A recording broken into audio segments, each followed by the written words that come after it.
Heel goed. Een hele good evening, everyone. We would like to welcome you all on the 25th edition of Oda and the Code. Today we have two very interesting talks. One about upcoming Laravel 9 update by Bouwmann. And the second talk will be by Dave Bitter about how to create OG images in Next.js.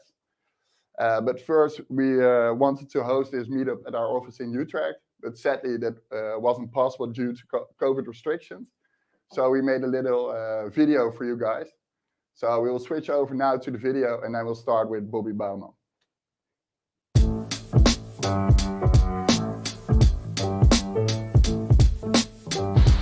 Welkom bij DJ Utrecht. Ik leid jullie even rond. Kom maar mee.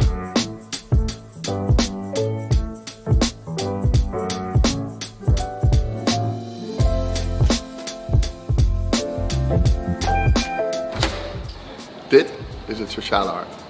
Hier hadden we anders de meetup gehouden. En de volgende keer beloven we het hier te doen. Maar nu eerst het kantoor.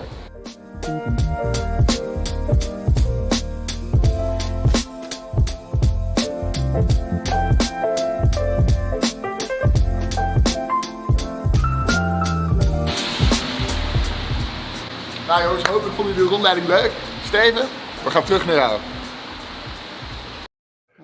So, welcome back to after that lovely tour by myself. So now, without further ado, we're going to start with the talk by Bouwmann about Laravel 9 update. Have fun. Hey guys, well, thank you all for joining us online, and of course, if you're watching it later on YouTube, thank you for having you. Okay, let's talk Laravel 9. So let's first talk a little bit more about myself. I'm Bouwmann. I'm just became a father. As you can see, I'm sitting on the couch all day with the little one. It's really awesome. I've spoken on different conferences and meetups all over the world, and now I'm happy in Apeldoorn in the office of DYA. So let's go. I work at Enrise. It's a self-steering company. Well, we don't actually have a boss or something, so that's a really different way of working. And I really enjoy that way of working. It's a lot of freedom, but also a lot of responsibility. So it's a nice way next to development, of course. With my development team, we work on React Native apps. We do that mostly with a Laravel backend. So I'm doing the Laravel backends with some colleagues, and some other colleagues are working mostly on the React Native apps. And it's a really nice combination to work together. But that's enough about me and Enrise. Let's talk about Laravel. So Laravel 9 is coming early next year. And it will be an LTS release, which stands for long-term support, which means there will be 2 years of bug fixes and 3 years of security fixes. And this is nice if you have a company that wants to have one version of software. So you can stick to that version a little bit longer. Although I do recommend updating whenever a new version comes out, but at least an LTS gives you at least 2 years of bug fixes and a lot of new features.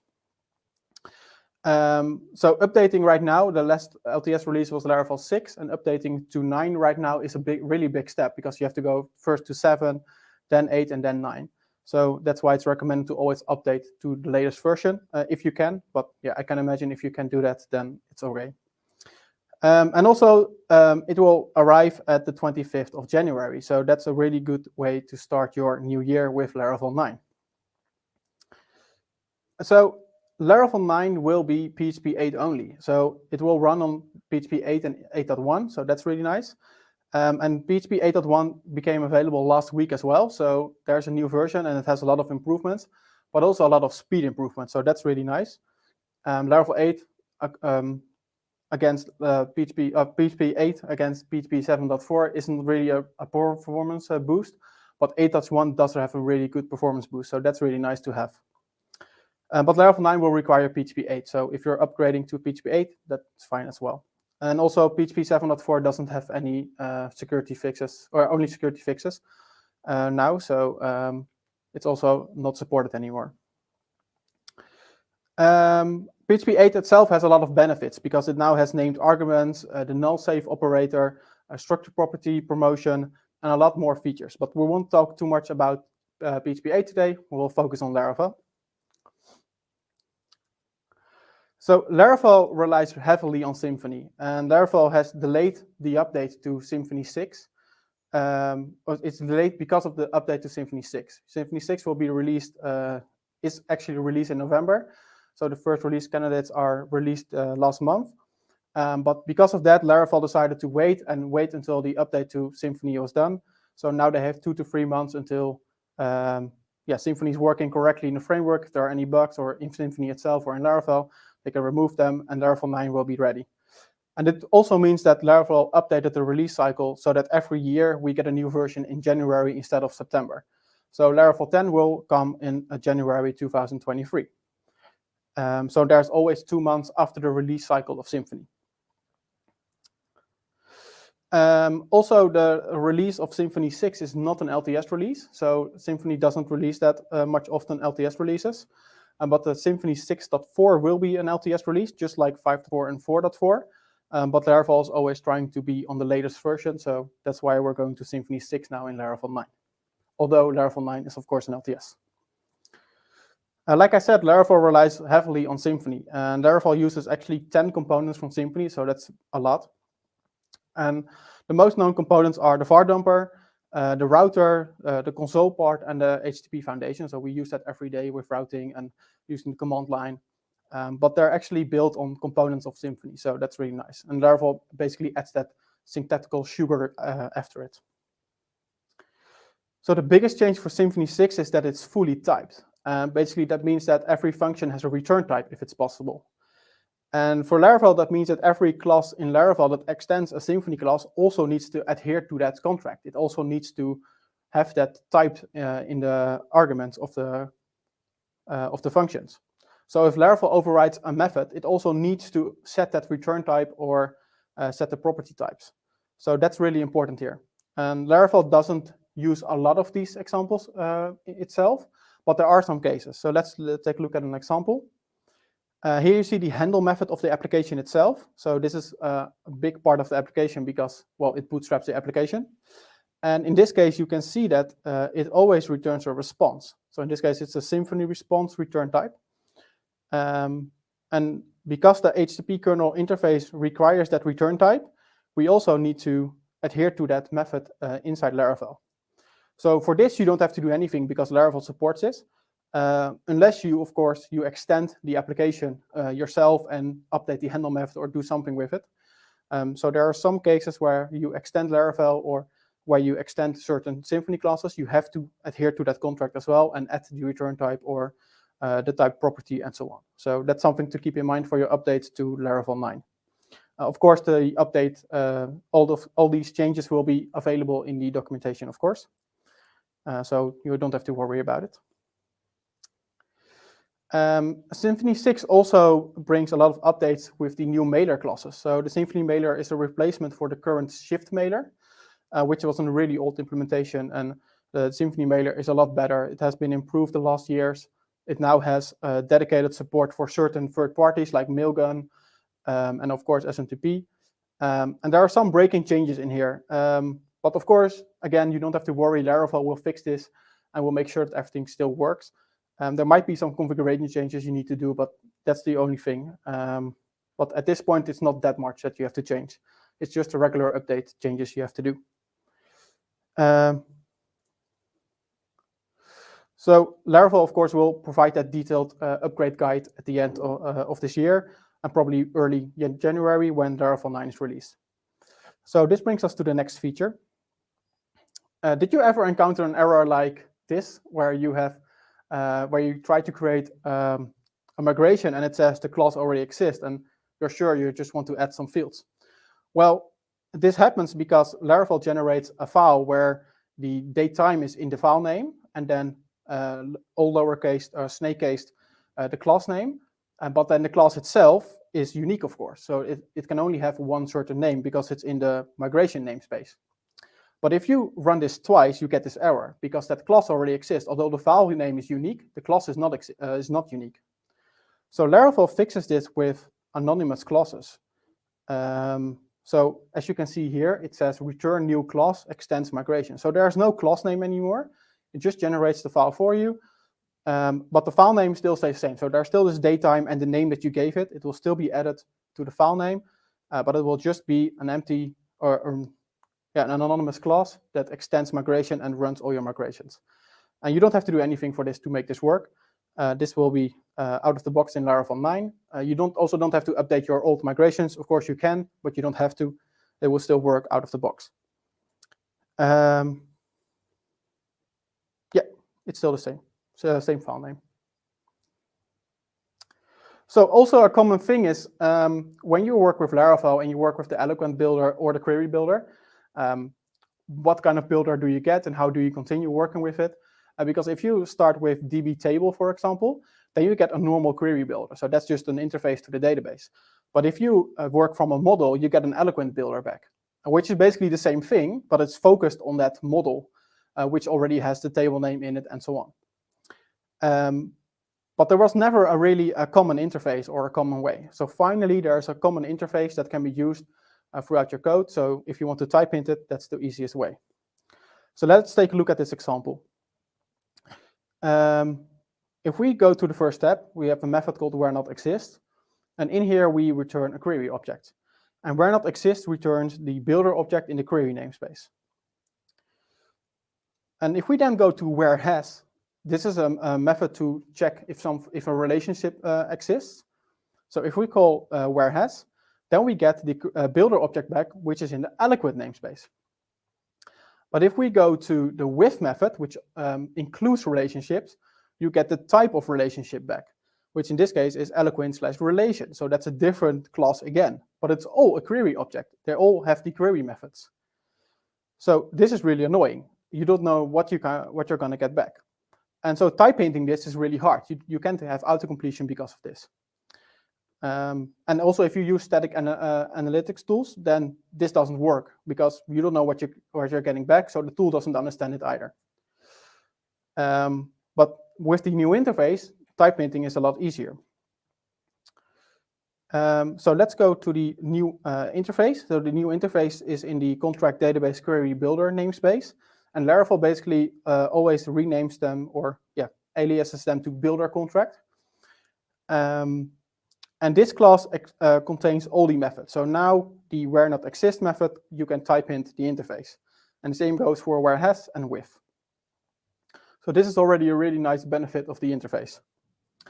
And also a nice update with this is that everything is now in one interface, and they all extend the same interface. So with that, also all the methods that were available only for a relationship or only for the query builder are now available for all of these classes. So because they all have the same interface, they also need to adhere to all these methods. So some of these builders actually got extra methods now that weren't there before because of the interface. So that's really nice. Before there was a toBase method, for example, which you could easily use to go back to the basic query. That's now available for all of these methods. So that's a really nice benefit of the interface. And this brings me to the second favorite feature of Laravel, which is called generics. Although PHP itself doesn't support generics, the tools we use like PHP Storm or static analysis tools like PHP Stan, they do support this. So generics only work in doc blocks in PHP at this point because it's not a native feature. So you define a generic by using the add template, and then you give it a name. So in this case, T stands for the type you pass in. In this case, T stands for user. So with generics, basically the T is replaced with the current object that you give it. And then the editor understands that every time you call a method on that object, it will pass in the T object, which in this case is a user. So it understands, okay, I need to work with that type of object and keeps passing it. So here's another working example. In this case, we didn't tell the getUsers method that it's going to return users, but we told it with the doc blocks. We tell it, okay, the collection with template T is a user. And now we actually get back a user. So now PHP Storm understands, okay, if I'm going to loop over users, every object will be a user model. So that's really important. So this is a really nice feature if you want to work with more typed features. And a cool thing is that this also works in dynamic code. So PHP Storm or your static analysis tool will pass the type and the correct possible methods are shown or checked against.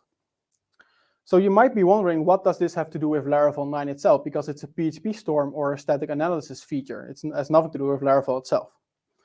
Well, Boom, Laravel 9 has support for generics in all the collection methods. And this is for the collections you create by your own. So let's say, or the collection method that you get back from the query builder. So if you get all the users, for example, you get a collection back, then this is already implemented in there. So whatever type you put in there, Laravel understands it's a user, so it will give back that user. So if you, for example, have a query to fetch all the pizzas, then PHP Storm or the static analysis to understand that each item is a pizza model. So that's really nice. So let's say we have a collection of pizza. So in this case, we have a collection of a string with a price. Then we loop over it, return a new pizza object. And then for each function, we can loop over it. But now, because we have generics, each function already understands that pizza is of type pizza. We didn't tell it that it's a type of pizza, but generics help us to understand that it's actually a pizza. So normally this wouldn't work. Normally you would have to type hint each yourself. You would have to tell to each that the pizza type is a pizza object, or you have to type hint it in the callback. But in this case, PHP Storm or the PHP stand actually understands this. So this is really nice. Yeah. And also this brings also better errors, right? Because we already know the type. So we can actually say you called this method on a certain object which doesn't exist. So if we, in this case, if we don't type hint it again, and we call the toppings method, but we make a lot of mistakes in the method call, so we make it toppings, then we get an error, of course. So if we run this code, specifically this code, we then get an error. So you probably expect an error like this. So the first one is probably the error you get back from Laravel. So Laravel will give you that error. But it also says it's from the method on pizza. So it already understands, okay, pizza, that's an object I don't understand. Or I know the object, but I don't know the method. And the below error is the one from the static analysis tool, because it already understands that you passed in a pizza object. So now it knows, okay, you called the method on the wrong object, or the method doesn't exist. So this brings a lot of better support for static analysis, which in theory should make your code better. Because you already have the correct return type, so you know if you're passing in the correct object and so on.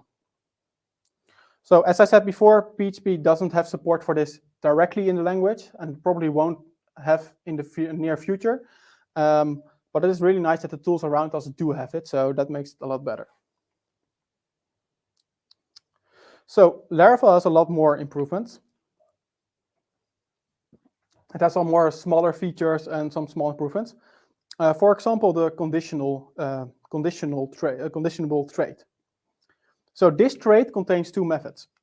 And if you work with the query builder or with collections, you probably know these methods. And they are called when and unless.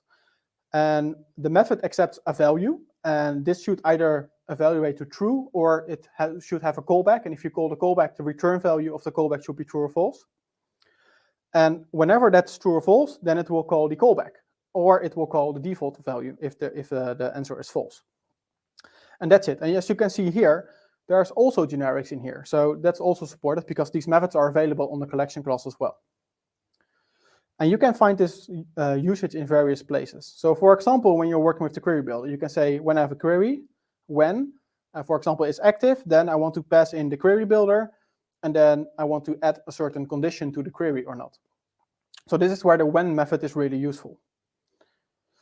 And you can also do the same thing with collection. So if it's past January, then we will add Laravel 9 to the collection of Laravel versions that are supported right now. So that's a really nice way to use when. And then, of course, the same works with unless, but that's the opposite around. But you can use this method yourself as well. So this is just a trait that you can include in any class. And from there, you can call the when method. When something is true, then you call a certain callback, and then you can keep continuing. And as I said before, this also works with generic. So it also, in this case, understands that it's a pizza object, so you get auto-completion in PHP Storm as well. So this is really nice to continue with that. Okay, next feature. Artisan commands are now lazy loaded. Basically, that means that you don't have to register them anymore when you run PHP Artisan. So if you run PHP Artisan, you get a list of all the commands that are available. Normally, you had to register them in the array, the protected commands array, and then they would show up. Well, you don't have to do that anymore. They're auto-loaded right away from this point. Then that's a really nice feature to have. It's just a small thing, but yeah, it's just I'm lazy too, so it's for lazy people basically, a feature for lazy people. But actually, this already works for events and other parts where these things are loaded. So why not for comments as well? Another cool thing is that Laravel now has a make scope command, so you can create a scope using the command line. So basically, this is the generated class that you get from generating a new scope. And scope classes are used to define a certain set of query constraints that you can apply on different queries. So you can basically reuse it. It's not really a repository pattern. It's more like a reusable query part that you can reuse. For example, if someone is active, or and so on. So small things. This was one of the make commands that was still missing. So yeah, really boring, but still nice to have. Okay, so Laravel 9 in summary. So Laravel 9 will be here in 2 months maybe. So we already have a good set of features, but who knows what comes next? It's still Taylor that's behind it, so who knows? We might get a lot new features as well. Maybe some community members come up with some cool new features, so we will see. So for the summary, January 25th, so mark that in your calendar, new Laravel release. You probably have to wait another 2 weeks because all the packages need to be updated as well, but you can help other packages maintainers to do that. It's an LTS release, Symphony 6 support, we have Symphony mailer, generics are added, anonymous migration classes, and conditionable. So that's a really nice feature that was added as well. However, there's more. Laravel 8 has been released for more than a year now. And although a lot of people start with Laravel 8, but do you run Composer Update every day? I mean, I do, but a lot of people don't. And there's a lot of new features added in Laravel 8. So I picked out one of the cool features, or a lot of cool features that were added to Laravel 8. And I want to go over them as well a little bit and show you those as well. So let's see what was added as well. So this one was recently added. It's called a JS class, and basically converts PHP data to JSON. So it converts it automatically for you. So it's just a from method, and you can even convert it to HTML if you want. But this is just a nice way to pass data in your Blade file, for example, to your JavaScript. So there wasn't really first-party support for this. This JS class does that. And there's also a facade for it if you want to use that instead. Yeah, we have Blade directives. So we have Blade components already, which are reusable components that you can make in your Blade templates or in your Blade views. And there's now a Blade directive added called add class, which is available in all of these components. And you can use it basically in all HTML elements. And this is a really nice way to actually have dynamic classes. So in this case, only the font bold is added when active is true, and the text SM is always added. So this was something that you always had to do yourself. You always had to do if statements to make this work. But now there's an easy way to do it inside Laravel, inside Blade files, and it's supported out of the box now. So no more if statements. That's a really nice improvement for views. There's another cool feature that's called the sol method, and the sol method will return only one matching record. So if there are 2 records, for example, matching, then you get the multiple records found exception. And if there are no records found, then you get a record not found exception. So this only works if there's one instant return. So if you, for example, have a payment system, there's probably only one payment with a reference. So that would be the perfect case to use the sol method, because there can only be one type with that unique value. And you can always, of course, do that, handle that with your database. So make it a unique column, so handle it on the MySQL side. But there's also a PHP side now to do that. So the sol method is really nice. And I believe the sol method is also available on the collection class. So that's a really nice addition. Eloquent now also has added features to make code more readable. So in this case, if we want to query the post and we want them to be published at a certain time, then in this point we had to use where has, then pass in the relationship, then a callback with all the attributes and so on. And the same goes for if you want to query something that's a morphable class, so a polymorphic relationship. In this case, that was a lot harder. But now there are methods called where relation and where morph to. And these methods make it a lot more readable to actually make this work. So this is a nice feature that has been available in Laravel 8.30 or something. So it's already here for almost 8 or 9 months or something. So that's really nice. Another cool feature that was added at the beginning of this year, it's called the Prunerworld Trade. So if you run on the command line model prune, it will go over all the models, check if they have a prunable or a mass prunable trait, and if that's true, then it will call the prunable methods on those models. And what it basically does, it will query the database, and then based on what the query returns, it will prune those records. So basically, it will delete those records. And you can even decide what you want to do, if you want to delete them or if you want to mark them as deleted and so on. So it also works in combination with soft deletes. That just works out of the box. But this is a nice way to make your to clean up your database if you want to. So that's why we have prunable now. Yeah, and you can actually add this model prune to the scheduler yourself if you want to. If you want to run this every night or every month, whatever. But it's a really nice way to keep your database clean. There's also a new one, and I think this is a really unknown one, but there's a PHP Artisan queue monitor command now. And basically, this is a small replacement of Horizon, but it's a really tiny one. But this way, you can actually monitor what queues you have running and what their status is and how many jobs they have, for example. So you just run queue monitor and pass in all the queues that you have. So for example, if you have a database queue, you call it database default. I see you have a typo there. It's database default, and then Redis default. So in this case, it will take your Redis queue and your database queue and then show the statuses of those. So that's a really nice way to see what kind of queues you have running. Of course, this is not a full replacement of Horizon because that's a lot more, and Horizon also only works with Redis. But this one also works with your database queue, so that's a really nice way to have a quick overview. Yeah, Laravel 8 also added support for generating a test or PEST test class. So PEST is a new testing framework, which is a little bit more simplistic over PHP unit. It still has all the features because it's built on PHP unit, but it adds a lot of syntactical sugar, so it's a really nice way to writing tests. It has a more of a Jasmine vibe of writing tests, so that's really nice.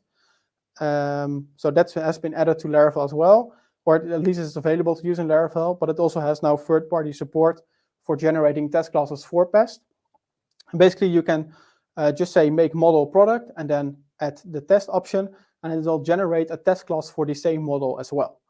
And this test option is added to a lot of Laravel commands. So for make command, make scope, and so on. So all these commands have a test option now as well. So that's really nice. Yeah, the Laravel string helper has some added methods as well. For example, the mask method. This is a really nice way to hide certain values for a password or something. But there's also the headline method, which is a really nice addition because you can just pass in a class and then it will convert it to a readable format. I believe that even you don't have to pass in class base name anymore. If you just pass in a class name, Laravel will check if it's an actual class and then convert it as well. So that has been added as well, but it was really recently.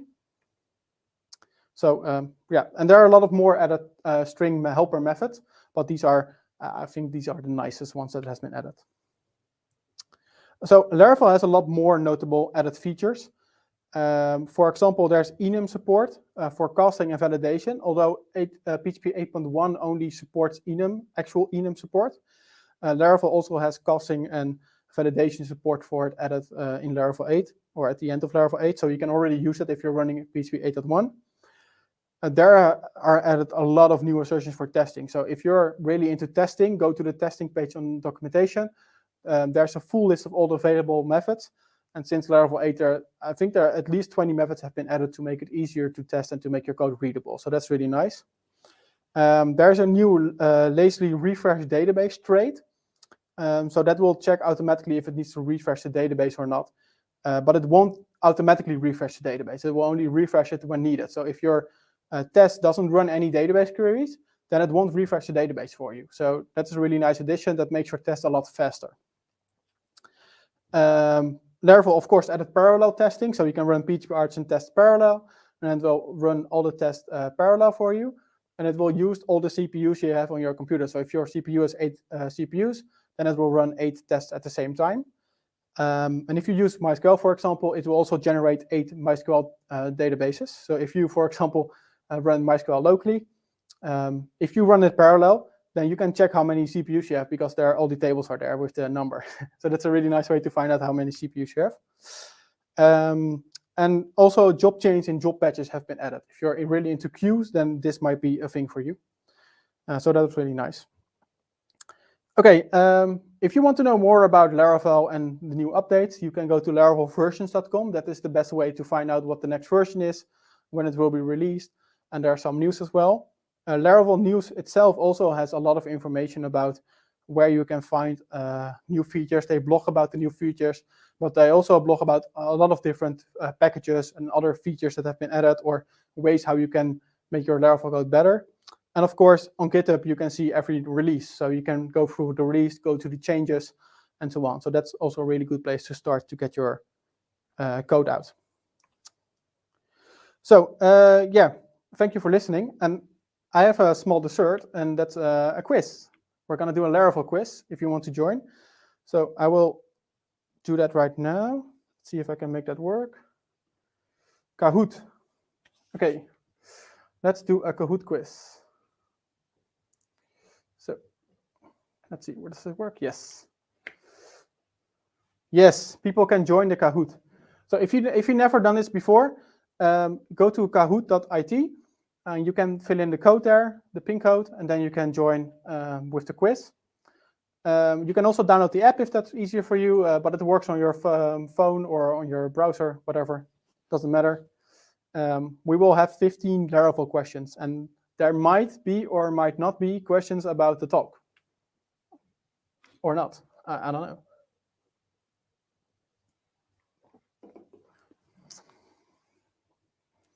I already see 10 people. It's going good. We give them 2 minutes to sign up, I guess. 2 minutes. Yeah, fine.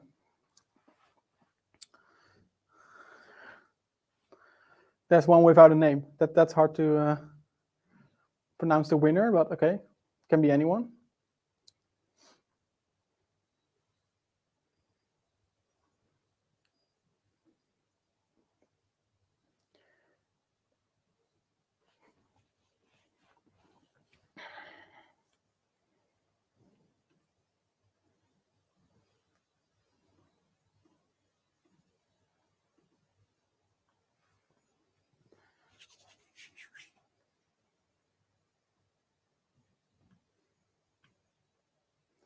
So you will have 30 seconds to answer each question.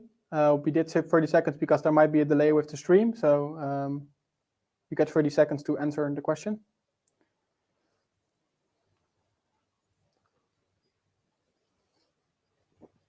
And for the ones that never done Kahoot before, you need to be fast. So the faster you are, the more points you get. And the one with the most points wins, of course. So you can get 1,000 points for each question. But if you want to get 1,000 points, you have to answer within 5 milliseconds or something. So I don't think that's possible.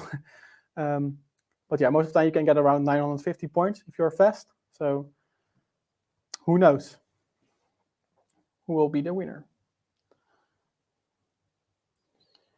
I'll just 1 more minute and then we start.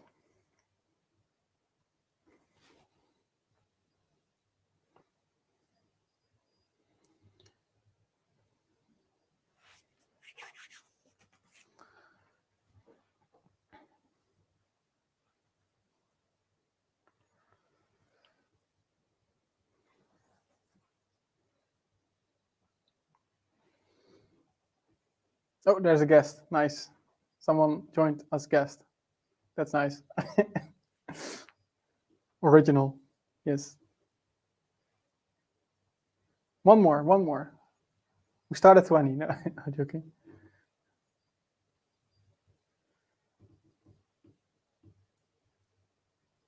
Oh, no. Oh, guest. Oh, no, it's okay. Okay, let's start the Kahoot. Let's go.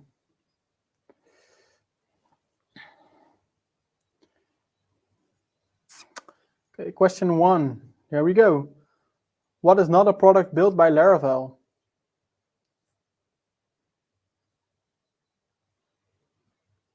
Oh, 2 answers already. 3. I know there's a delay, so we'll take it slow.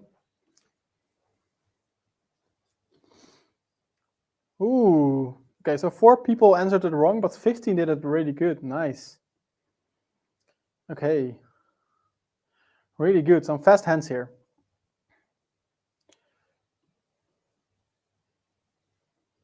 What method is used to determine if the singular or plural form needs to be used? That's a tough question. I see some people looking here. I don't know.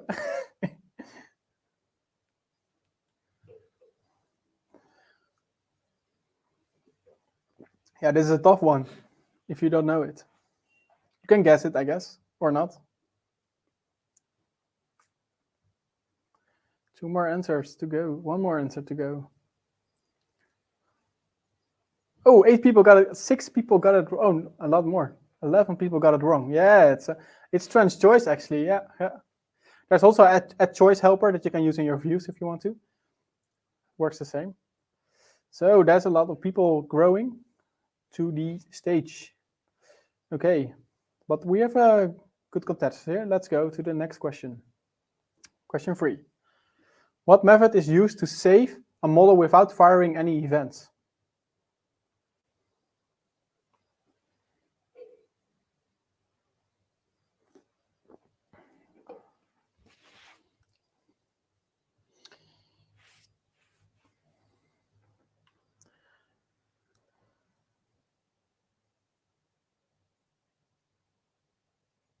Save quietly is the correct answer. 12 people got it right.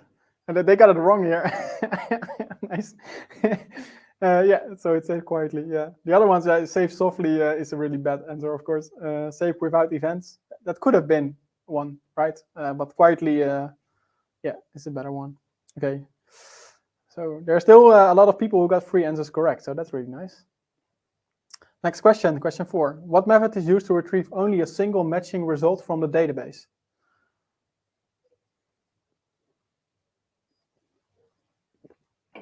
This was actually in the presentation, so just a few minutes ago. Really good.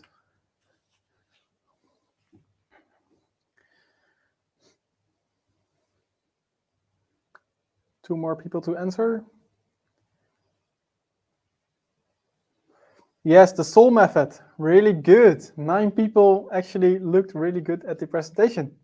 Nice, nice. That was a tough question. There's a new number 1. It's called Bram, Dennis, and Rick are the top 3 right now. So keep it up, guys. 4 answers correct. Question 5. How many Symphony components does Laravel directly use in Laravel 9? I actually told you this, guys.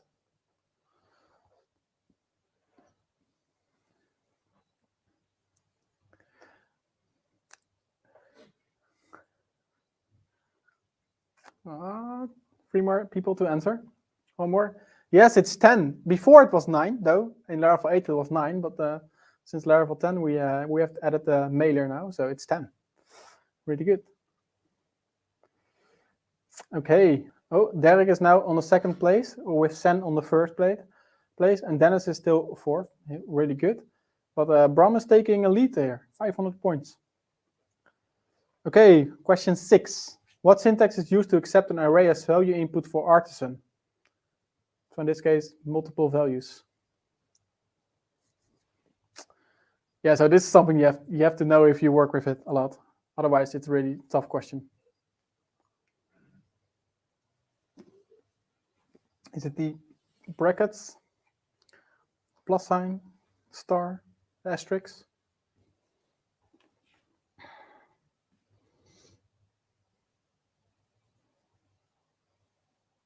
Yeah, this is a tough question.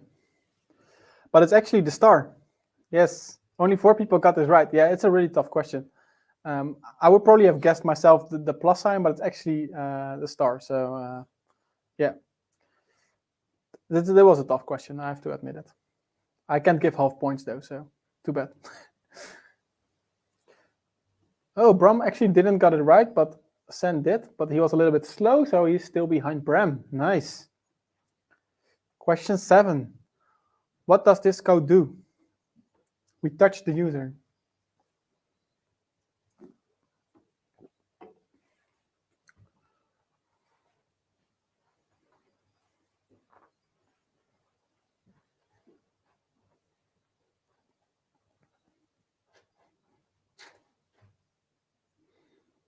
One more person. Yes. Actually, yeah, it's updating the updated at of the model. It's actually correct. So 14 people got this right. Really good.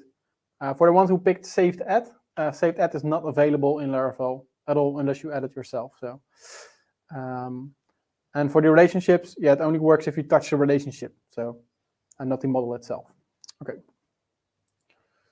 And oh, Derek now grew to the second place, and Mark is third. Now Sen got this wrong. Okay, but Max is going strong now. He has 3 correct answers in a row. Let's go to the next question. Question 8. What is the result of this code?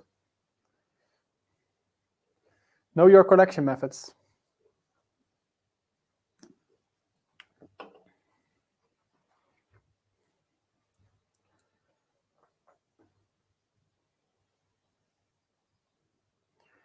Different arrays as output. But how does it split? That's the actual question. How do we split it? In thirds or in, I don't know. I know the answer, but I'm not going to tell you until. You get a lot more time for this. You get 60 seconds for this question because it's a tough one. Not more points though. Only 4 people got this right. Yeah, so I see some people cheering here.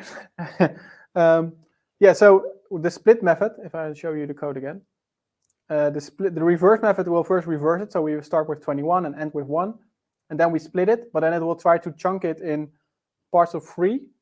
So it just adds 1 to every item. So it makes 3 arrays and then adds 1 to each item every time. But since we have 7 elements, the first array will have 3 items. So that's why it's added in this way. Okay. Let's go. So Derek actually got this correct and Bram didn't. So now he is first. Really good. Question 9. What design pattern is not available through the Laravel container?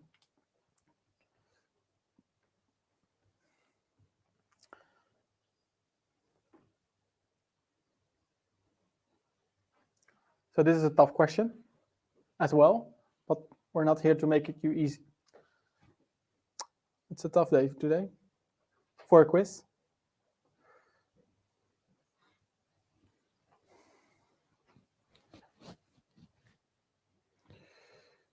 One second.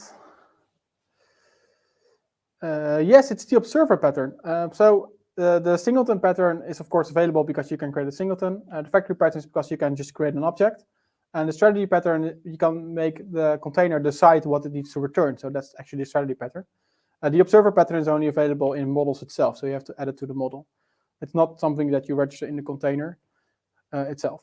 So it was a tough question, though, I have to admit it. Oh, the toilet is back to the top. Really good. Nice. 3 in a row.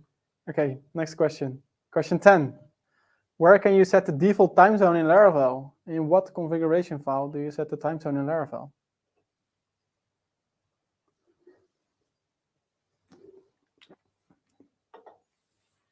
This might be a tough question if you're the Symphony developer, because it's a different file. 9 people got it correct. Yes, the app.php file. There's no time zone or datetime or env PHP file by default in Laravel. So it's actually stored in the app file. Really good. So, oh, the toilet got this wrong. I was expecting that he would. Maybe it's a good guesser. Yeah, who knows? But Derek is back to the top, so we'll see. Okay, question 11. What's the minimum PHP version required for Laravel 8.x? Laravel 8. What's the minimum PHP requirement? You can only cross off 1, right? Because I already told you what Symphony 6 will have, Laravel 9 will have. So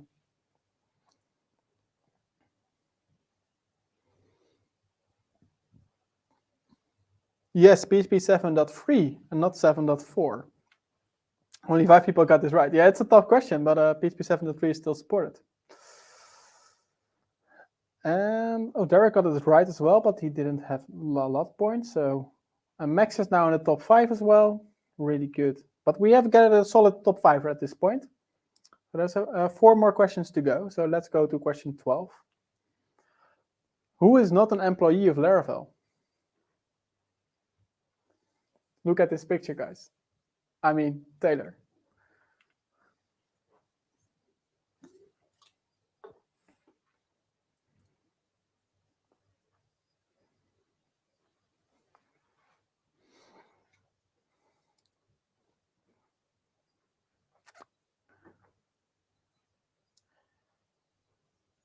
Oh, it's funny that someone even guessed Nuno, 4 people actually, because Nuno has been working for Laravel for a year now, and I think Dries already for 3 years or something. And Claudia Dekker is a Dutch person who joined actually last year, of this year, 2021. He joined Laravel as well as a developer, but he is less spoken on Twitter.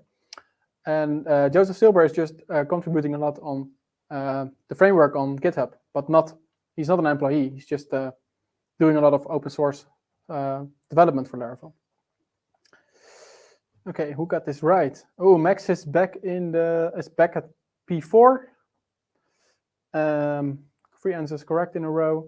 And Dennis is also still in the top 5. Nice. Okay, 3 more questions to go. Anyone can still win this, so really tough. Question 13. You have a list of names that needs to be uppercase. What collection method do you use? Each, map, every, or to upper?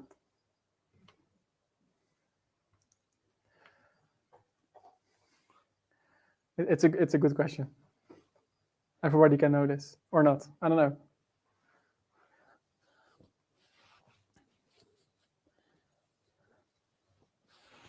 If you don't know any collection method, or if collections are new to you in Laravel at all, then you probably it's hard to guess this correct, but we'll see. And it's actually the map method.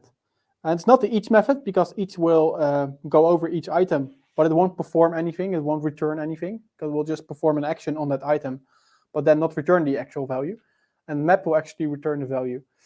And every is more a way to split the list. For you can, for example, say every 4, and then you get arrays of 4 items back. And to upper doesn't exist. So yeah, that's a good question. Okay, oh, Bram is back to the top, and Max is now P3. He got 4 answers correct, and Eau de Toilette is back to P4. And Dennis is still hanging on in the top 5. Okay, 2 more questions to go. Question 14. What route method is used to handle get and post requests at the same time? All, any, get, post, or match?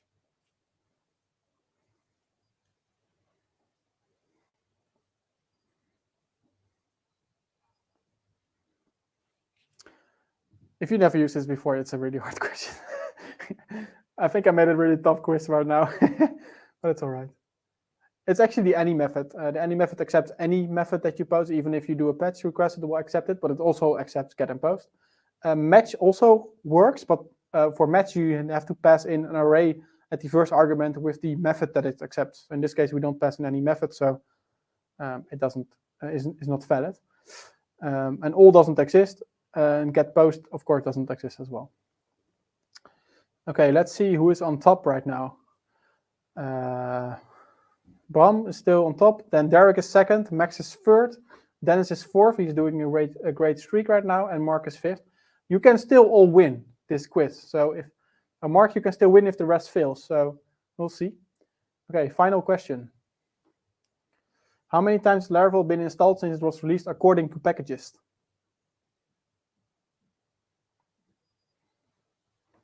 Yeah, this is a really guess question for most people, I guess, but it can win you a prize or not. I don't know if we have a prize, actually. Do we have a prize? We have a prize. Okay. So 10 more seconds. Oh, nice. And it actually is 24 million. Probably close to 25 million at this point, but it's around 24 million. So 3 people got this correct, so which makes it really interesting for the final results. Let's see who got the podium. First is Mark. Really nice. Second is Eau de Toilette. Really nice. And first is... Who's first? Bram. Woo! Bram is the winner. Nice. Congratulations. Derek is fourth. Max is fifth. Really nice. Really nice. Okay, awesome. Well, guys, thank you for playing and thank you for listening. I hope you learned something from Laravel 9, and we'll see you soon at the next meetup. Talk to you later. So thank you very much, Bobby, with this great Kahoot quiz and talk about Laravel 9. This year we are sponsoring Laracon Europe, and therefore we're giving away one ticket to the Laracon in January, I believe. Yeah. What we really want to know is what future of the new upcoming update, Laravel 9 update, are you most excited for? And Bobby will go through the comments and pick one who thinks deserves it the most. So we have a little break now, and then we're going to have to talk from Dave Bitter about Next.js and creating OG images with it. So grab a drink, and I will see you guys in a bit. Cheers.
Hi, ik hoop dat jullie me horen, want ik hoor jou niet.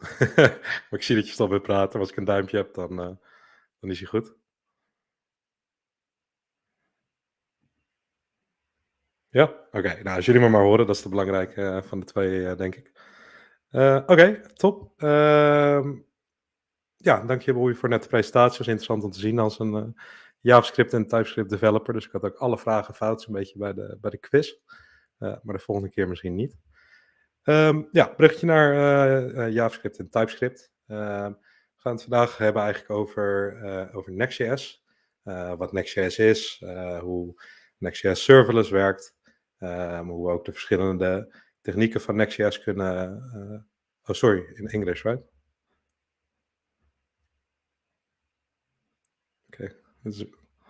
Okay, I'll start doing it in English. I'm sorry.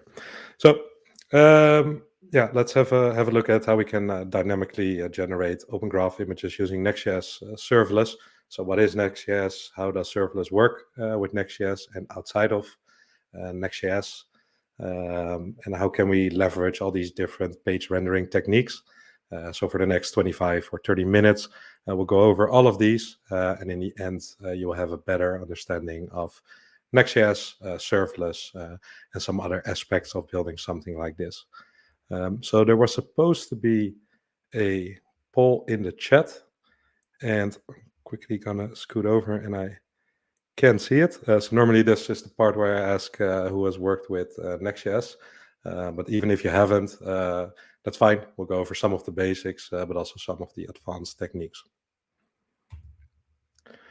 So first, a short introduction. I'm Dave Witter. I'm a front-end developer and consultant at Frontman, which is becoming I/O, and I have a background in both development and design. So for a long time, I was going to the interaction design area, but then decided that front-end is my one true passion. And yeah, for the past 5 or 6 years, I've been building all sorts of applications using for instance, React, but also vanilla a lot. And for the past few years, a lot with Next.js, which I really like.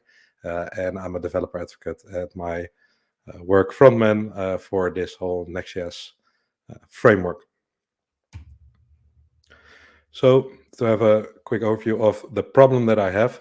So I write a bunch of articles about not just Next.js, but about a lot of front-end related matters. And whenever I share these, you can see what you see on my screen.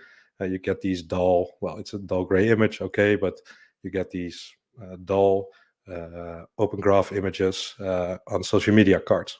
Well, that's not the best for engagement or people actually reading your article. So I wanted to do something about it. And then I saw this cool open graph image that you get whenever you share a link to a pull request or a repository on GitHub. They used to have basically the first image that popped up. So sometimes that was the author, which was a bit awkward when you shared something.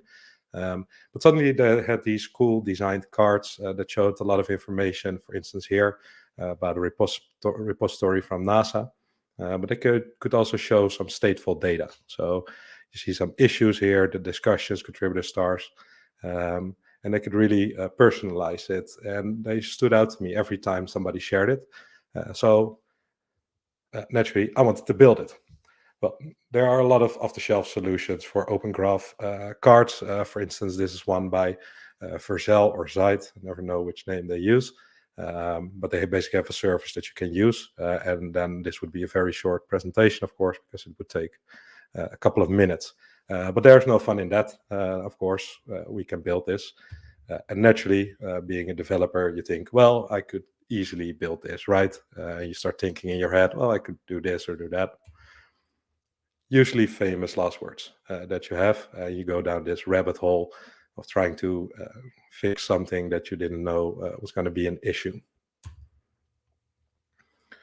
So the project that I used to try this out is actually just my personal website. So I have it open right here. I can have a quick look. It's basically a video of my face, introducing myself, and a bunch of the events that I talk at, some articles, some YouTube videos. So for instance, this is the event that we have today. Then I have also some boring stuff like my resume and everything on there. So this is what I want. I basically want to have this nice card, which is exactly the same dull gray image as before, but I want to dynamically add a title to it and a date and whatever I want, basically. I want to have that liberty. Well, I use Next.js to do this, and we'll see why and some of the failed success and learnings that I had from this, which I always think is good to share. So what problems do you run into and how do you solve them? So no big surprise that this website is completely built in Next.js.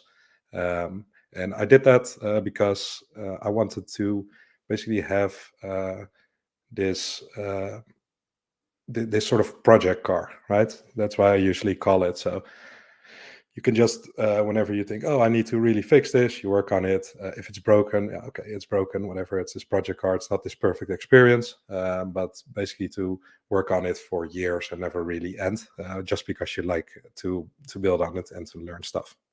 So this used to be built completely in React, and I had some issues with that, right? So whenever the JavaScript bundle hadn't loaded yet, you had a white page. So I really needed that server-side rendering bit, but I also needed interactive parts of my website. So I wanted to have an API in there. I wanted to, whenever a user hits a route, get some data first and do everything server-side. And Next.js does all of that for me. So we're going to touch upon a lot of these features. This is a live representation of the current active user count on my website. Hardly anybody, usually. And this is actually a good reason also to go serverless, because, yeah, well, as we say it in Dutch, lekker gierig. If I don't have to spend anything on servers and can do it for free, of course, I'm going to go for that. But you often hear about serverless for its performance, scalability, and a bunch of those reasons, but you can actually flip it around. So if there's hardly anybody on your website, serverless is also perfect because it doesn't cost you anything. Nothing is running, right? So for me, that's a big plus of going that route. And finally, for this specific task that we need to build, this open graph image, I also wanted to look at just a regular serverless function. I use my website on Netlify, where I host it. So I didn't just want to do Next.js, where they do everything for you, but also really just write my own. Okay, so let's build it. And I always start any idea out with a blank piece of paper and my not so good drawing skills. But basically the first step that we need is to have some sort of dynamic page where I can go to, which will basically return me the design of my card. So a bit of the data, the images, and the text. But I already have a design, because on my website I already have these small little cards. So first I thought about going for Canvas, but Canvas is always very difficult to work with, for me at least. Maybe I just don't get it, but it also always has these weird small little things that you didn't think about, and I just don't think it's nice for something as simple as this.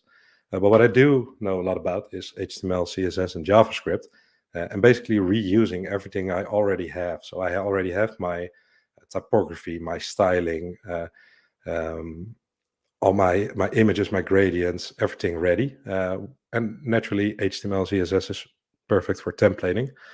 So I decided to go that route just to make it a bit easier on myself. So the first part that we're going to look at Next.js is how do you actually then make a page, and how do you actually make a dynamic page that has a serverless function running in the background. So my first idea is to basically make a route which is /OG for open graph, /image, and then I can pass a title, an image, and a date to it that it can consume. So if we have a look at this, the actual portfolio project of mine, you can see that we have a folder here called Pages. And this is a special Next.js folder. And basically what you do here, every file that you create in this, or every folder with a file in it, and how deep you want to go, will actually create a route for you, and it will actually make a full page. So to give you an idea, well, pages/index will be /index.html. When I do /articles, for instance, /index, I get an article page. So as easy as that is, we create a folder called OG and create a file called image. Well, this is all TSX. Everything is written in TypeScript here. And what we basically need to do is, just like if you've ever looked at any Create React app or React code, we need to basically return a function that's going to return some JSX or HTML. So in the bottom of this file, I export that. So if we have a look here, we see that this page basically receives a couple of props here, which is the title, the date, and the image that we're going to use.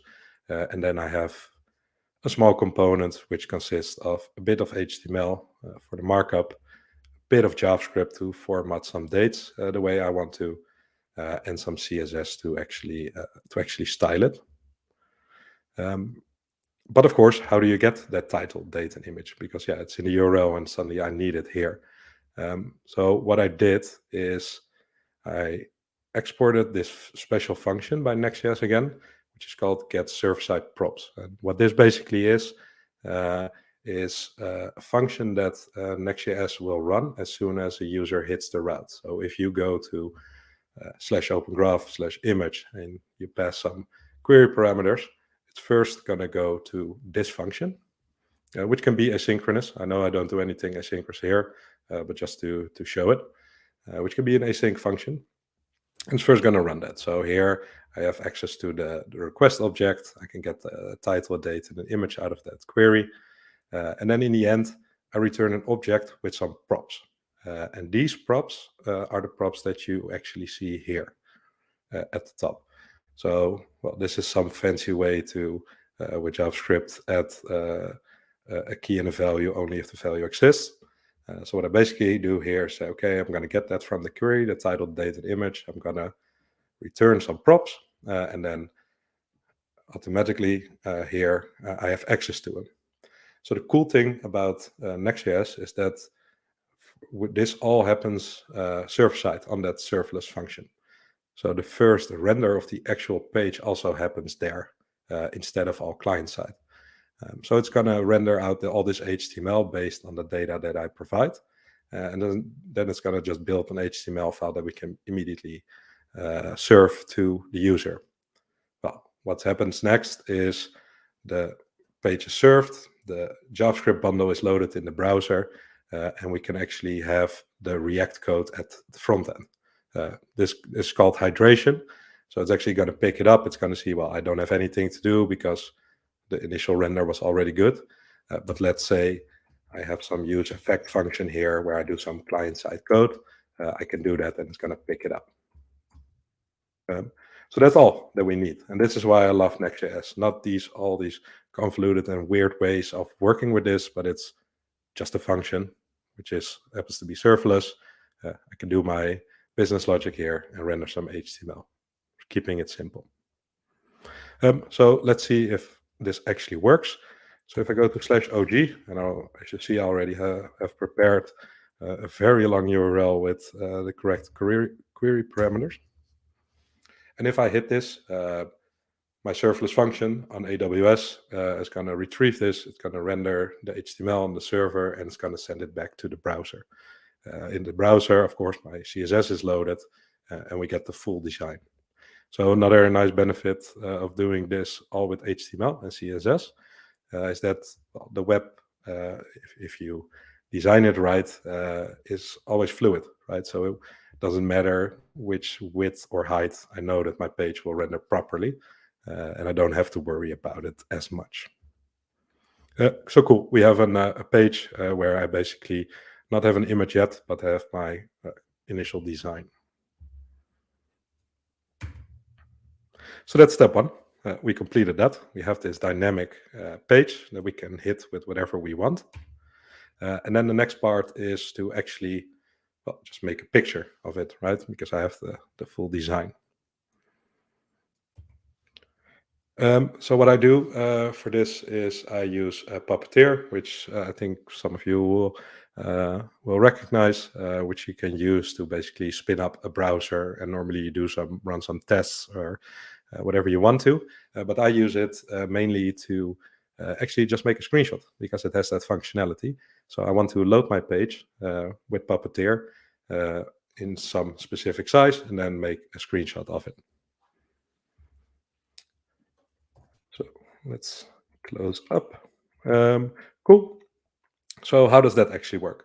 Well, as I told you, I didn't want to do everything with just Next.js function. I really wanted to have a separate function because this is some logic. This is a function that I can reuse in any project, right? It doesn't need to be this Next or React project. It's basically just a util function. So I wanted to treat it as such. And I created this folder called my_functions. And this basically tells Netlify, where I host my website, every file in this is a serverless function that I want to deploy. So I only have one for this example. I have og-image. And this is a TypeScript file. And I'm going to scroll down a bit. And this is basically everything that it needs. So if you want to create a cool serverless function that you can scale and do everything with, the only thing that you actually need is saying, okay, I'm going to export a handler, and this is a function. Again, just a function.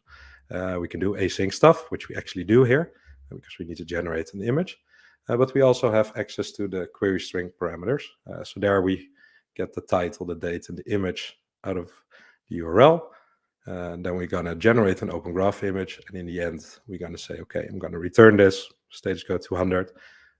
And this is the image buffer. Yes, there are probably people who really work on APIs who are really annoyed that I always return 200. So yeah, I could make this more robust. But for the sake of me being a front-ender, let's quickly go over that. So generating an open graph image is actually a bit easier than you might think. I basically have Puppeteer, which I'm going to launch. And then I'm going to, well, open a new page in the browser. And I'm going to set my viewport to this specific width. So I Googled what's the perfect size for an open graph image to cover most of the social media websites. And some random guy on the internet said 1200 by 630. So here we go. So I just add that there. We have a width and a height of that. We then navigate with the page to the page we previously made. So we made the /opengraph/image page that can render basically this, right? You see it in the URL. And we're going to go to that page. And then once that's loaded, we're going to say, okay, I want to have a screenshot. Then we no longer need the browser, so we can close it. And in the end, we return that buffer as a base64 string. You could, I believe, even return the actual image here instead of a buffer. But yeah, I like to work with JSON. Cool. So if we do that, we get this image in the width and the height that I wanted. Basically returned as a buffer. So that's great. We actually have an image, but now I need to access it. And what I don't want to do is in my code having to fetch to all these different vendors or resources, right? So for instance, I fetch my YouTube videos and I fetch some Netlify function and I go all over the place. And what I don't want is my front end, even on the server side, to directly call all of those. So what I basically want is a proxy of my website. So every request goes through that. And then in that proxy, in that API, I'm basically going to call the YouTube API. And the reason I do that, because it makes it easy to refactor as well, right? Because you basically have this separate service. I don't need to change any front-end code. I just need to return the same result, and we should be good. So the next step is to create that API route. And Next.js offers something for that as well. So similar to the pages functionality, we can also create API routes, which are serverless. And we do that by going to /API, which is important for Next. That's the way they pick it up. Like, okay, this is not a regular page that somebody wants to render. I think you could, because what if your route needs to be /API and needs to return a page? But for 99% of the use cases, this suffices. So go to /API, we'll do OG again, /image, and we'll do the same trick, right? Passing a title, an image, and a date. So how do I actually make an entire API in Next.js? Exactly the same as we do pages. So create a folder called API, because that's in the route, right? /API. And Next.js picks that up. And here I can do the exact same trick with folders and file names to create several routes. So for instance, I have /API, /content, /articles, and I have an index file. Well, this basically just gets some articles, which are actually in my repository as front matter markdown files. And I'm basically going to get them and again, set a status code, return them as some JSON. You can actually see this work. You can do the same at home if you want to. So if I go to /API, /content, /articles, serverless function spins up on AWS. And it's going to return me all my articles. So this is super handy because, for instance, and I didn't plan that in my presentation, but I can show you quickly. If you go to my GitHub, I have this special GitHub dynamic Readme. If you're curious on how that is made, follow me on GitHub and watch my YouTube video about it. But for instance, here I wanted to display my latest articles. Well, that's a nice way. I can always just call my own website for that data and render it here. Same goes with the YouTube bit. So this is also where you see that it's nice to not directly call YouTube or whatever. You have your own proxy. You can call it from a multitude of apps. Great. So I promised that we would make an Open Graph image API route.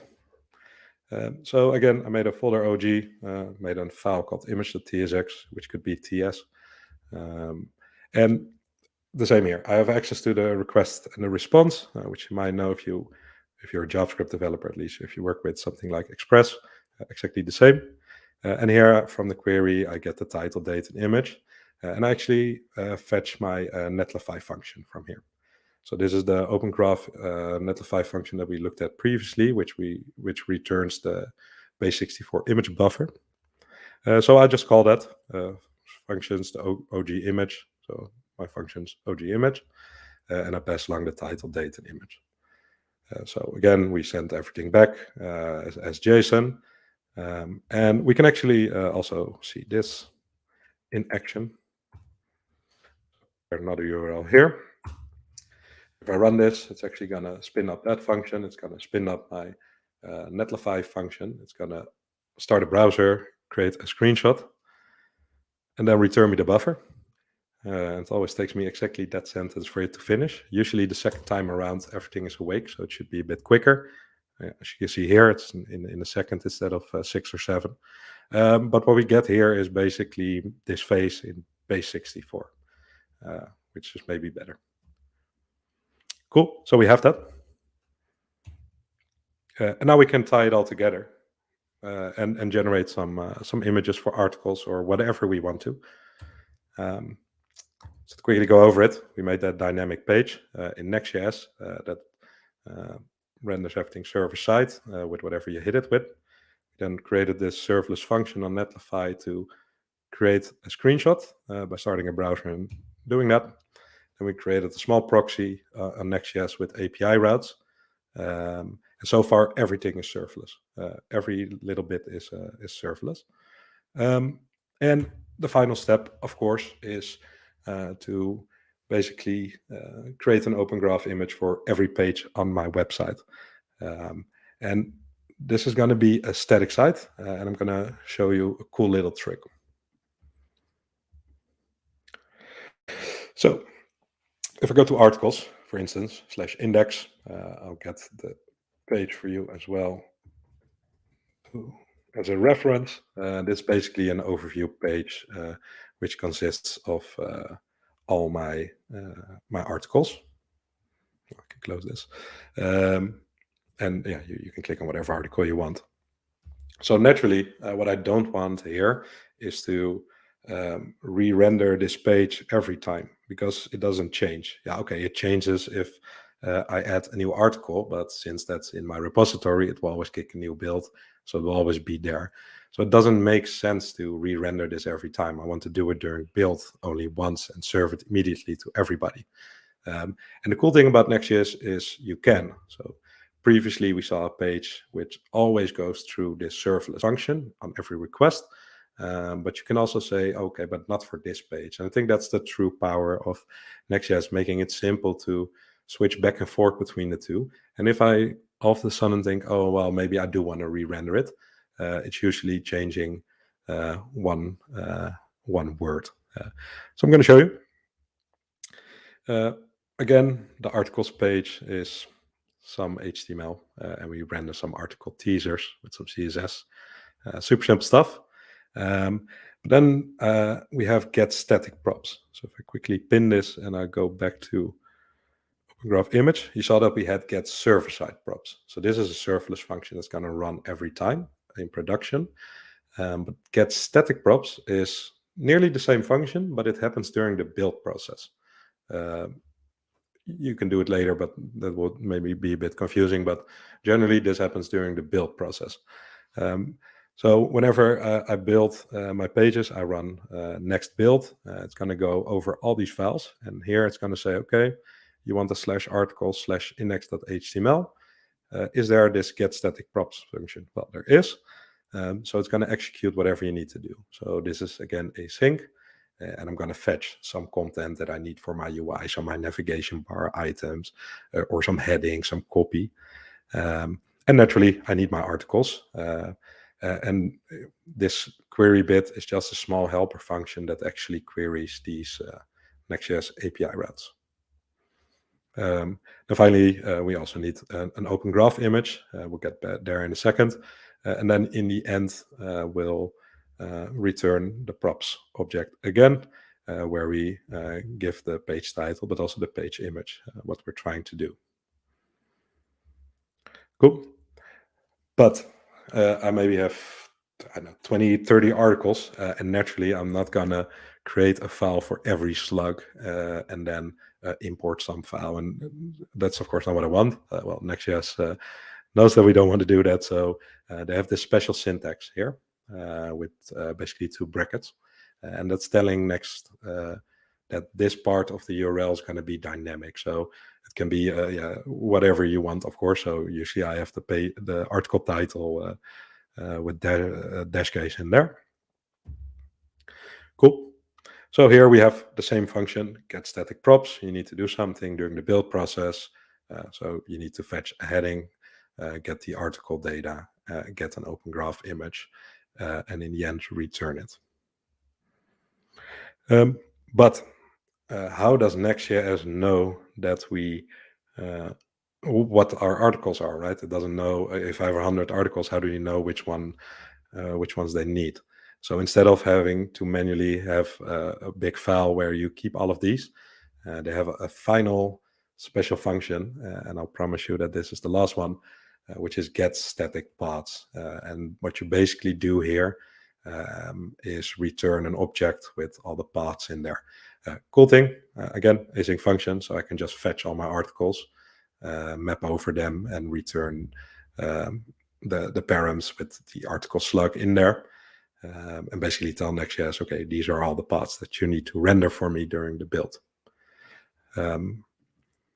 We have the second thing, which is called Fallback, which is interesting. So what this basically does, I have it to false right now. So whenever you go to /articles and then put some gibberish, it will actually reroute you to a 404 page. That's the way I like it. What you could do, if you want to, is say fallback true, where you basically tell Next, yeah, okay, I have a fallback. I'm going to handle it. So it's still going to actually render this HTML, but naturally it doesn't have an article for you. So yeah, it expects you to handle that logic here. Now I hear you thinking, Dave, this is fun, but if I'm Bol.com, I'm not gonna render millions of pages during the build process. No, that doesn't make sense indeed. So what you could do is say blocking. And what it's gonna do is it's gonna basically do a bit of a hybrid between the two solutions that I showed you. So what it's gonna do during the build process, it's gonna take all these pods, this array, it's gonna render them. So maybe some of the legal pages you can already render because you know, well, I always need them.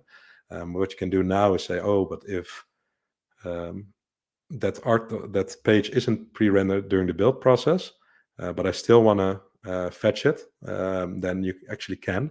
And what it will do is it will then go to the serverless function and you can fetch it on demand, basically, which is called incremental site generation, which is an interesting topic if you run into these issues with millions of pages or even thousands, of course. I just have 30, so I'll just render everything and be done with it. Cool. So we have this this open graph image as a page image here. And previously I showed you that you could then exit it in these props. Well, you can, but naturally I don't want to write this open graph image tag on every page and have logic there. No, it's basically a partial, right, which I want to render on every page. So what I do, and if you've worked with Create React app, you will know this.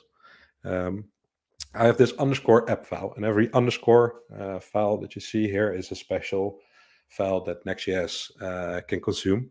So, for instance, underscore error is whatever error page you want. Underscore document, you actually have access to the entire document, which is useful if you want to set some language attribute, for instance, or load some extra scripts or whatever you want to do. But this underscore app is the same as Create React app. You basically wrap it around every page. Cool. I need to backtrack a bit because I see that I forgot one little bit. I have this magic function here that I quickly wanted to show, which is get the open graph image. And what I pass here is basically some unique key for the image. So that's, for me, it makes sense to make that /articles underscore and then whatever slug it is, just to have a unique reference. And I pass a title, an image, and a date that I get for the article. So to really quickly go into that special little helper function, basically all it does is check, well, am I in development? Because of course I'm not going to generate images while I'm developing. Then I can just return the image that was passed originally. But then I'm going to basically look up this open graph image directory that I created for this unique image path. Well, if it exists, I can already return it. I don't need to call anything, right? To make it quicker and simpler. If anything goes wrong, again, just send back the image, the original image. But if it's not there, we want to query our API route called /opengraph/image. So again, this query is a helper function. So it should be something like this, /API. Cool. So we get that buffer back that we saw previously. We take the base64 and we basically write the image to the open graph image directory and then return the path to that image. Again, if you've worked with Create React app, you have a public folder that serves all your public files, for instance, a logo or maybe some robots.txt.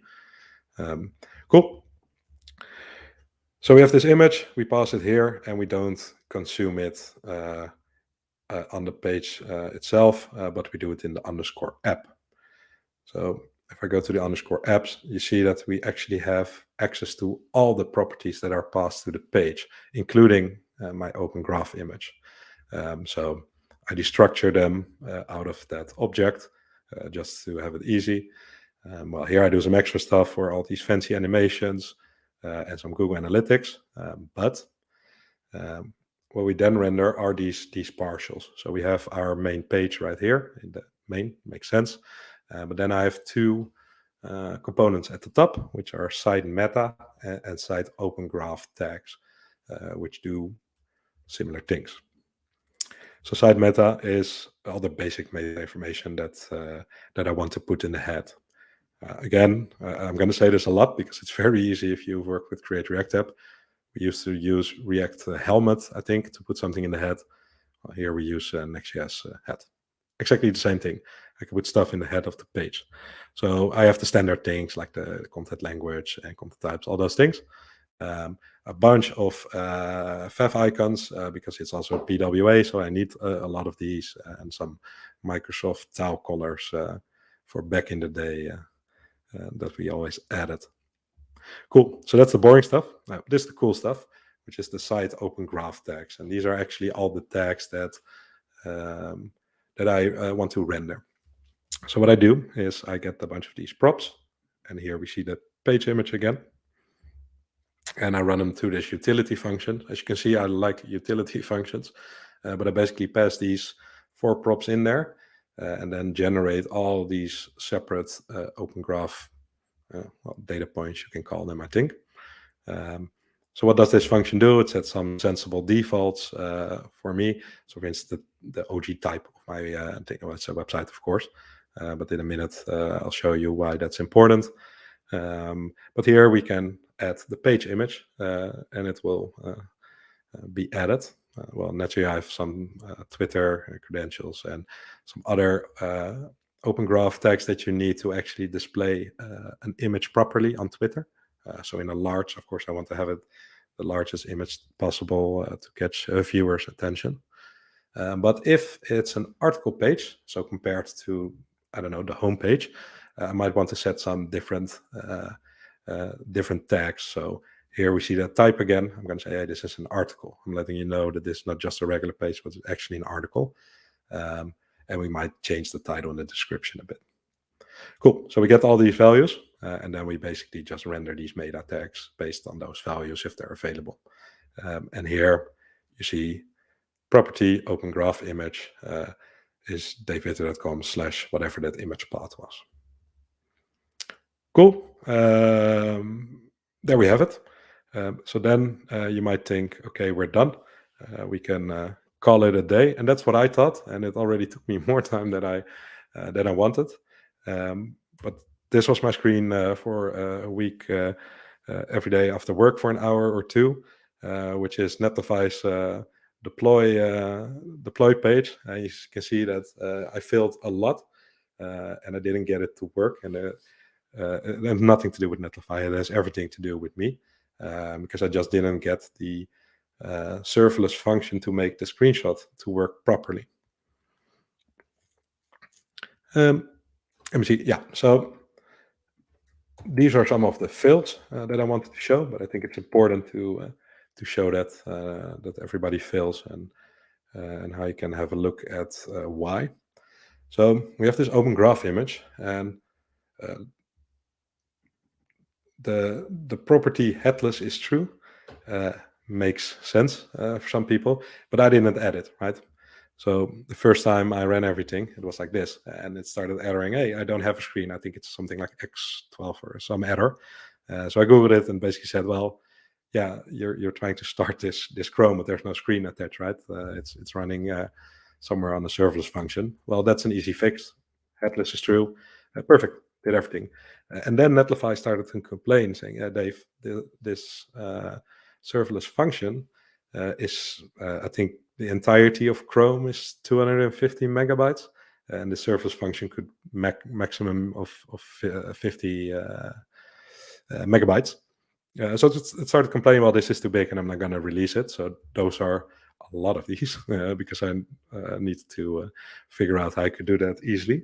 And then I found this awesome package, which is called Chrome AWS Lambda. So Netlify publishes these serverless functions on AWS. And what this package basically does is it allows you to give an executable path to Puppeteer. So you can say, okay, this is where you can find my Chrome or my Chromium instance. So you don't need to bundle it with it, but could actually just hit it there. And that worked. So yeah, I could build all my serverless functions, and they were deployed and everything. Yes, it still didn't work because then I was like, oh yeah, I'm going to try it out. And I tried it out on all these social media websites. Worked perfectly fine. And then I started harassing my father with links the entire day to see whether it would also work on WhatsApp, because I know that you have the one that you see at the bottom, and I wanted to have it work there, but it didn't work, and I couldn't figure out why for the longest time. And what I found very annoying is that if the thing didn't work with the image, it would also not show the title and the intro of my article. And it turned out that WhatsApp wants really small images. So my first instinct, of course, was, okay, well, I did this 1200 by 630. Maybe I can sort of see when, because I still want to have that nice big image for social media websites, especially on a big desktop. So how can I do that? And my first instinct was to then also have a look at, well, maybe I can see the request coming in, see whether it's WhatsApp, but it got very difficult. So then I went for a walk and I thought, well, how big are these images then? And what I saw is that the image, for instance, that you see here was 600 kilobytes, which is an insanely large number, because these images are minified, by the way. Netlify does that for me. But 600 kilobytes, that's a lot. And I dove into it, and turned out I used the PNG format. And these images have this fancy gradient over it, and they're high fidelity images, of course. And PNG really suffered in that area, so it bloated the image size. So yeah, easy fix. Go to JPEG, because that format is way better suited for these type of images. So all I actually needed to do was change this from PNG to JPEG, and suddenly it was 80 kilobytes per image, and WhatsApp loaded and everything. So now it actually all works, which was a great success for me. Tried it out with the first article that I written since then, and now when I share this image to, for instance, LinkedIn in this case, I get this nicely bright image that pops out of your news feed, which is also in line with the entire visual language of my website or my style guide, and that works great. So let me quickly show you, because I have all these fancy plugins. So let's say we're on my homepage. You can see, well, I just have my face and davebitter.com, and naturally some other intro text. But if I go to articles, for instance, we get a different image for articles and different text. It makes sense. But if we go to an article, then you get this image. So this works on LinkedIn, Twitter, Facebook. Well, yeah, who shares articles on Facebook about development, but if you want to, you can. So that works perfectly fine. And right about this time, Github released a super cool article where they actually explained how they did this entire thing, which could be really helpful before I started. But I saw that we had a pretty similar approach. So they do the same thing, right? Making a screenshot. I think they also use Puppeteer. But naturally, they have to create millions of these, maybe even per day. So the performance for them is a really big point, of course. If you Google GitHub Open Graph images performance, something like that, this article will pop up, and they basically do a deep dive in getting this thing to run under 100 milliseconds. If you saw mine takes about a second or two, so it's 10, 20 times quicker. But for me, does this really matter? Yes. If I'm building this for GitHub, yeah, that matters. But first of all, I'm doing everything during the build step, right? So it doesn't really matter if it takes a bit longer. But then also, yeah, I'm not a GitHub, so for my personal website, this is fine. It is a very interesting topic, and the developer in me is eager to do a part 2 of this, where to really dive into, okay, how do you make these things quicker? And I already have some ideas for that.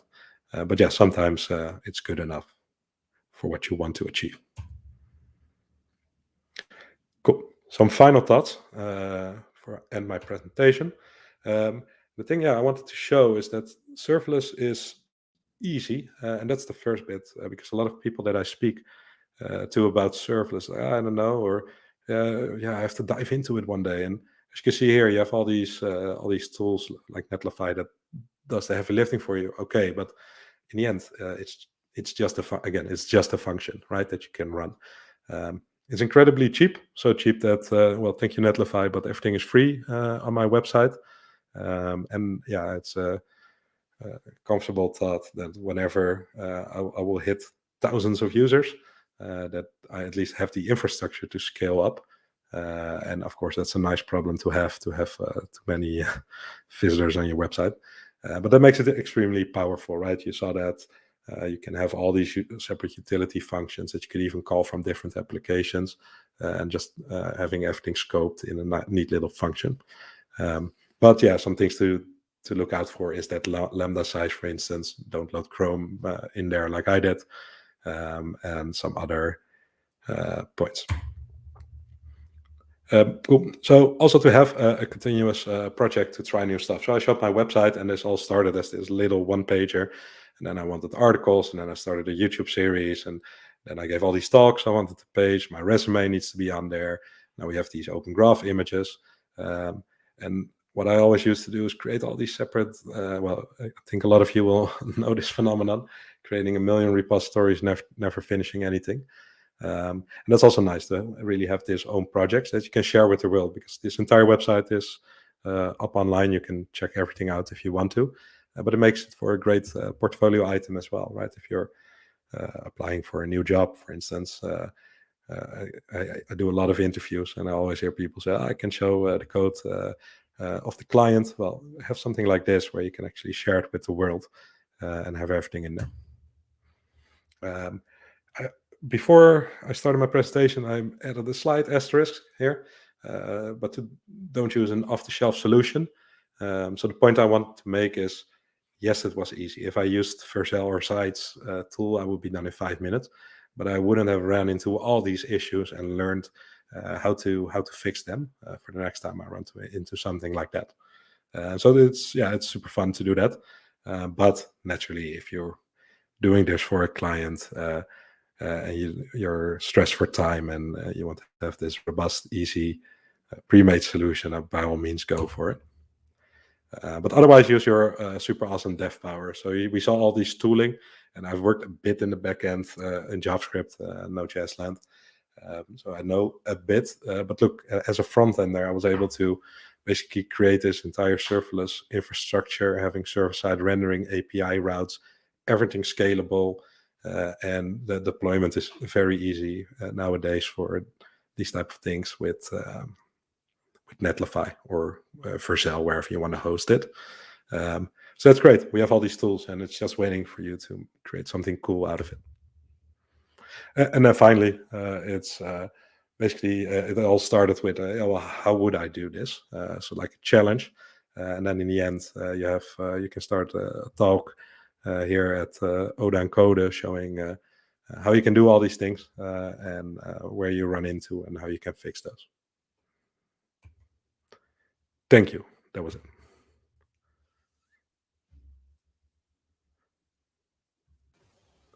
I think I still can't hear you.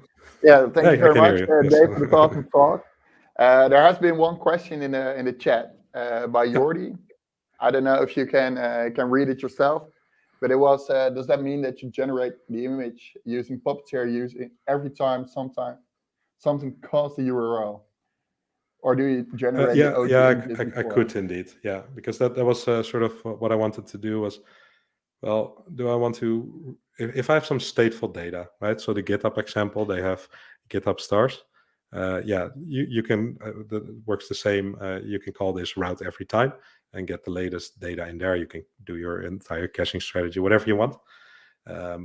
But yeah, I just have a date and a title and an image. So it's not really going to change unless I update the markdown file in my repository, which means a new build.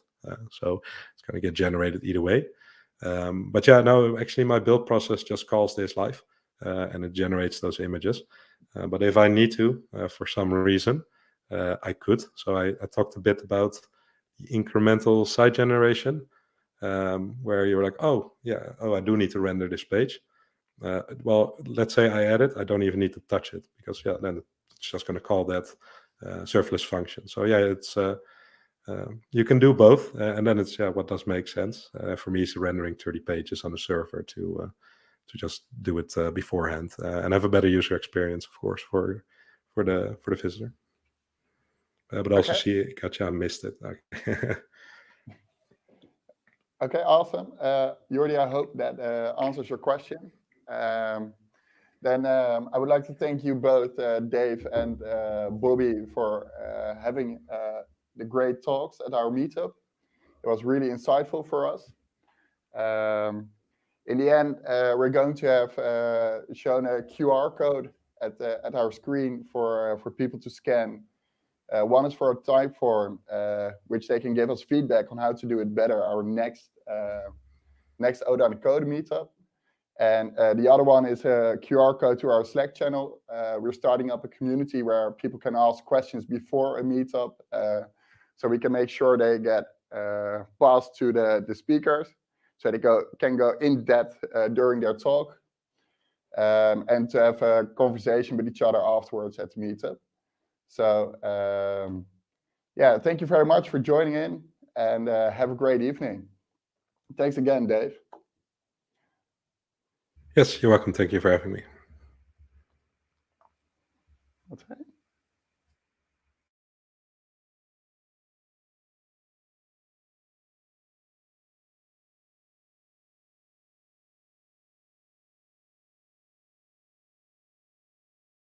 And so we put those three names in a random generator.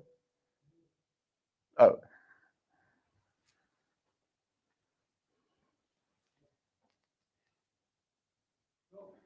So I almost completely forgot about the Laravel ticket. 3 people said they were really enthusiastic about the generics. Therefore, we put the names in a random name picker. And Max, you've won. So congratulations. We will reach out to you to give you the Laravel ticket. And maybe we'll see each other in the future. Have a great evening.